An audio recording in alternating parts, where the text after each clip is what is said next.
So yeah, this is gonna be a little amateur video, but you know what? That's the way most of YouTube works. So you guys are gonna be coming on a journey with me as we go through and figure out what's going on with this N55. It is filled with coolant everywhere. I don't know where it's coming from, but I'm going to figure that out.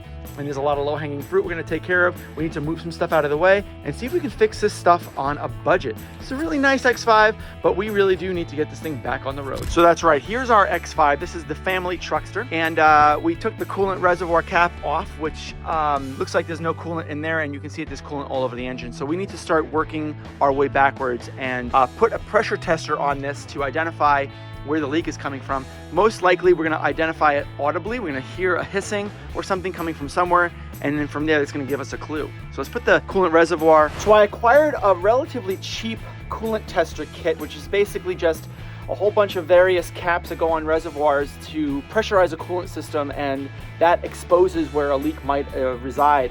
And the kit came with what I labeled here, because I use it all the time, is a BMW cap. This fits the actual cap from the BMW coolant reservoirs. It's quite a ubiquitous fitting for all BMWs, or most of them at least. And then it has, of course, a pressure tester. This is a manual one, but you can also hook up an air line to it if you ever wanted to make it a little bit more automated. In this case, we're just gonna pressure it by hand. It's got a little pressure gauge, and we can actually see how much pressure we're putting into the system, if any at all. If the leak is big enough, we might not be able to get any pressure.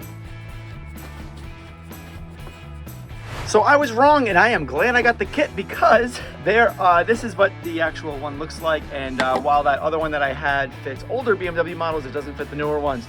I tested all 4 of these, and it looks like the blue one is the one that fits the perfect. That is the winner. So you just take this guy, just screw it on until it doesn't screw on anymore. Now, put on the tip. Okay. And now we gotta pump this up to get pressure and see or hear where the leak is coming from. All right, so it's actually holding pressure. I got it right around 14, 13 PSI, but I do hear a little hissing sound coming from in here. The upper radiator hose. I want to just squeeze that a little bit. Oh yeah. You can see it right there. You can hear it. Let me just relieve the pressure here. All right. That is exactly where the problem is. So let's take a closer look and expose that upper radiator hose and see exactly what's happening in there. So we got to take off the air cowling, probably this bar, and then we can take the hose off or whatever and see what's going on in there. I can see already that, oh shit, look at that. I can kind of zoom in on there. You can see that the band on that upper radiator hose is kind of broken. So maybe that's the source of my leak. Maybe it's just as simple as a band or a clamp. I'm not sure. Let's take it apart and see what's going on.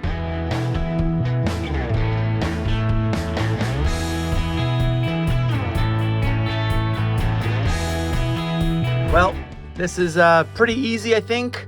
If you look right here, you can see that hose clamp definitely fried, and I can easily replace that without actually taking anything off. So I can just keep this on, keep this whole hose on, pry this off, put the new hose clamp on, a regular hose clamp, which is fine. Use a regular hose clamp here, and then repressurize the system to make sure that it holds. And yeah, then we're done. Now fill up with coolant, make sure we run the bleeding procedure, and we're good.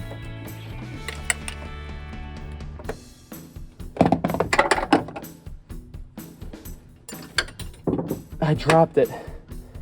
Oh, it's okay. The hose looks good. Everything looks good in here. Everything looks really good. Just a little wet, that's all. Took the hose off, and I gotta find where the clamp went because it dropped down to the bottom. All right, so I've got a new clamp here. It's an open hose clamp.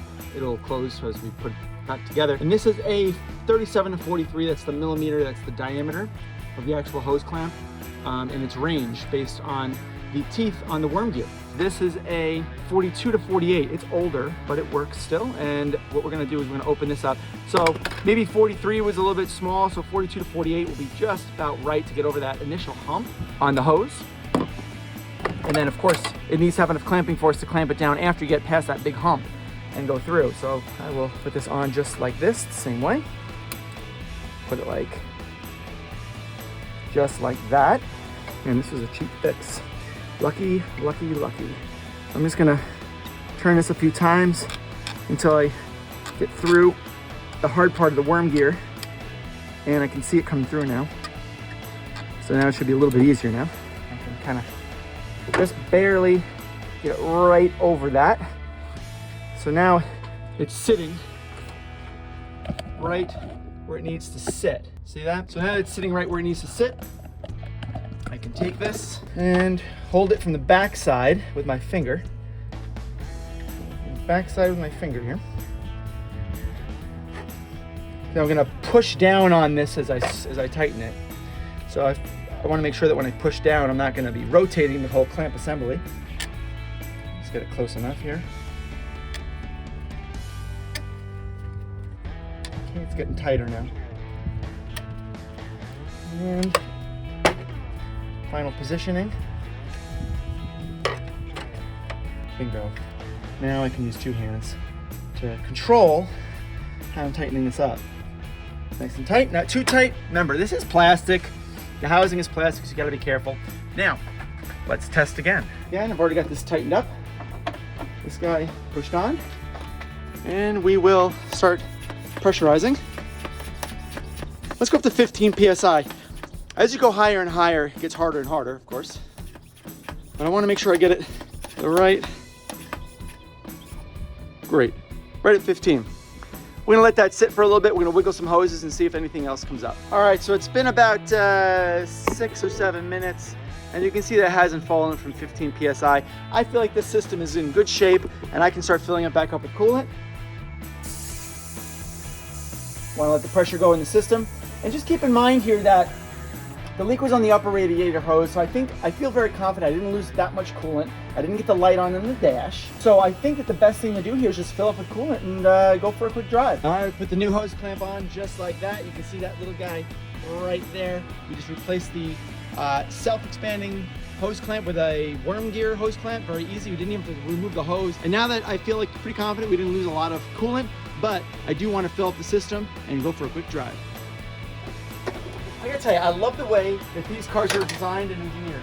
I think that for those of you who don't think that BMWs are well engineered, don't know good engineering. No offense.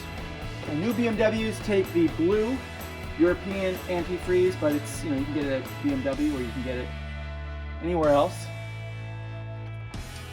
Remember to do a 50-50 mix. Do not want to do full coolant, it has to be a mix. Now let's start it up. Let the coolant flow.